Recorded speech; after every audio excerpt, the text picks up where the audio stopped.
What's up, world? It's your man Sway. Today we're diving into the story of Young Money. A movement, a family, a cultural reset. In the late 2000s, hip-hop was shifting, and out of New Orleans came a force led by Lil Wayne. He built an empire, hand-picking a team of future superstars, Drake, Nicki Minaj, and more. They didn't just make hits, they changed the sound, the look, and the energy of hip-hop. Young Money was a brand, an attitude, a symbol of being young, fly, and hungry. Their logo became iconic, their style infectious. They blended street rhymes with pop melodies, unafraid to be vulnerable or bold. Each member was unique, but together, they were unstoppable. Their influence is everywhere. Drake's melodic raps, Nicki's barrier-breaking presence. Young Money set the blueprint for the modern rap crew. They showed how a collective could dominate the charts and still shine solo. They were a dynasty. One with incredible highs and some tough lows. This is a story of brotherhood, betrayal, and brilliant music. So, how did Lil Wayne, at his peak, decide to build a new team? What was the magic formula? What made them connect with millions? We'll look at their rise, their peak, and the fall, the money issues, the internal beefs, the changing industry tides. This is the story of Young Money, the beginning, the middle, and the end. Let's break it down. From mixtapes to stadium tours, they were everywhere. The world couldn't escape their energy. Their chemistry was undeniable. They were the cool kids everyone wanted to sit with. Their story is one of evolution, of music, culture, and ambition. Young Money's legacy is still felt today. Let's get into how it all came to be. The rise, the reign, and the unraveling. Let's go. To understand Young Money, you have to understand Lil Wayne. He started as a kid on Cash Money, part of the Hot Boys, and then went on a legendary solo run. Young Money was his vision, a platform for new talent. That's how he found Drake and Nicki Minaj. The core was set. Young Money became a launchpad for stars. Wayne's vision changed hip-hop forever, and it all started with a dream to build something bigger than himself. The trio of Lil Wayne, Drake, and Nicki Minaj was lightning in a bottle. 3 distinct personalities, 3 unique styles, 1 unstoppable force. Wayne was the eccentric genius, the leader whose cosign meant everything. Drake brought vulnerability and melody, making it cool to rap about feelings. His mixtape, So Far Gone, changed the game and connected with a new generation. Nicki Minaj was a lyrical beast and a pop icon, breaking barriers for female rappers. She could switch from street anthems to global pop hits with ease. Together they redefined what a rap crew could be. Their collaborations, Bedrock Roger That Miss Me, became anthems. On each other's solo projects they pushed boundaries and elevated the music. The healthy competition fueled their creativity. They made each other better, always striving for greatness. The chemistry was undeniable, the energy electric. When you saw a track featuring any combination of the 3, you knew it was special. They were the golden trio setting the standard for the industry. Their influence extended beyond music, into fashion, culture, and attitude.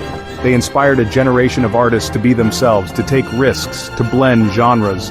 The world watched as they rose to the top, seemingly unstoppable. Their run felt like it would never end. But even the brightest stars faced challenges. For a moment, they were on top of the world. The golden era of Young Money had arrived. Their legacy as a trio is cemented in hip-hop history. They changed the game, together. The impact of their partnership is still felt today. They set the bar for what a rap crew could achieve. The golden trio, Wayne, Drake, and Nicki, will always be iconic. That's the magic of Young Money.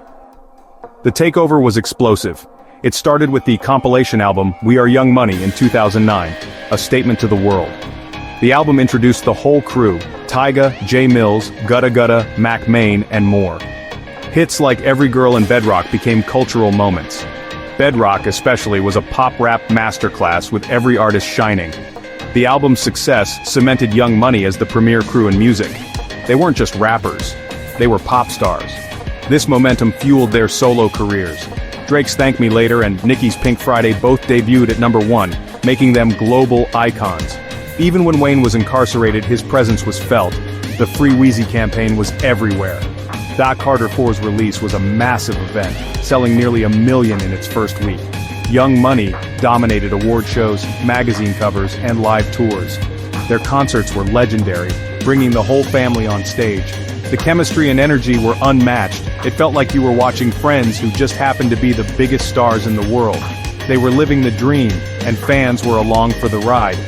Young Money became the face of a new era in hip-hop. Their influence was undeniable, the takeover was complete. They set the standard for what a rap crew could achieve. The world was watching, and they delivered.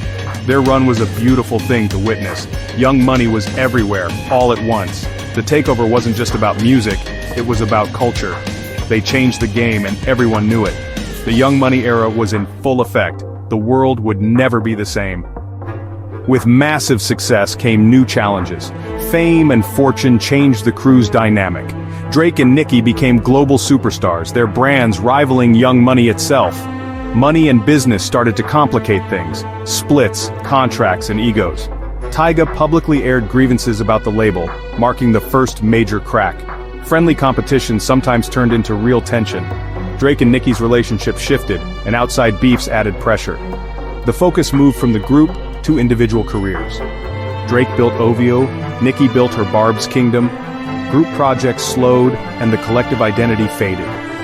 Young Money became a constellation of solo stars, not a unified crew.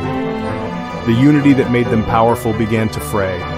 The industry was changing and so were they. The posse cuts stopped, and the family vibe faded. The dream of Young Money as a tight-knit crew was slipping away. Fame brought fortune, but also friction. The golden era was ending. The biggest crack came from the top between Lil Wayne and Cash Money's Birdman. Their father-son bond soured over money and respect.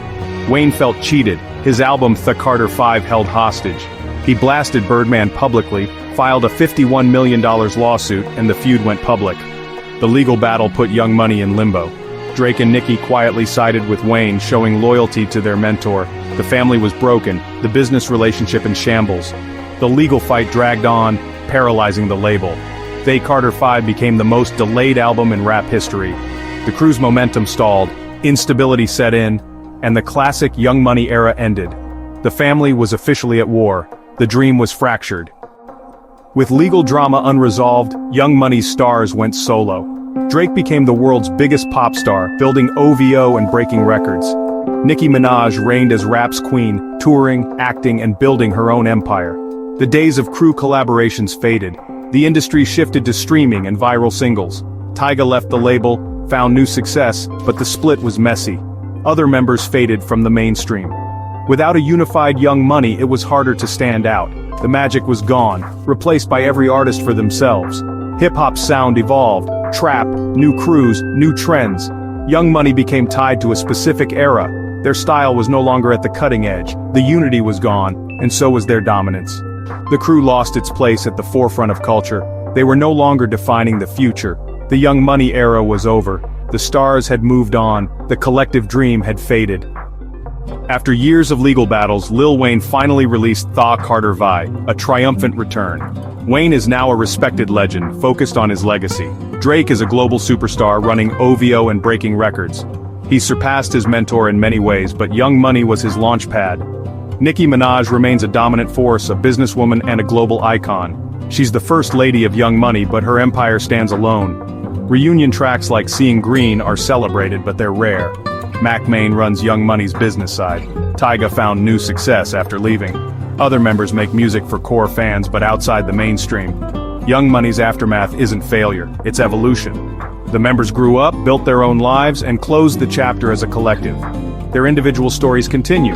The crew's legacy lives on in their solo successes. The Young Money era is over, but its impact remains. They changed the game, and their influence is everywhere. The story is one of growth, not loss. The collective dream ended, but the stars still shine. Young Money's spirit lives on. Young Money's legacy is immense. They defined an era, bridged mixtapes and streaming, and perfected pop rap. They proved a crew could be wildly different individuals and still dominate. Their influence is everywhere, from radio hits to the careers they launched. Without Young Money, there's no Drake as we know him, no Nicki Minaj as a global icon. Wayne's greatest act was nurturing once-in-a-generation talent. They created a blueprint for success that others still chase. The dynasty they built is unmatched. The big question, could there be a reunion? The optimist hopes for it, and recent tracks show the chemistry is still there. But a full reunion is unlikely. They're CEOs of their own empires now. Aligning schedules and interests is a monumental task. Maybe the best we can hope for are special moments, occasional collaborations that remind us of the magic. The legacy is secure, they don't need a reunion to validate it. They already changed the game. Young Money till the deathbed, we all felt that. The impact will never fade, their story is forever. Peace.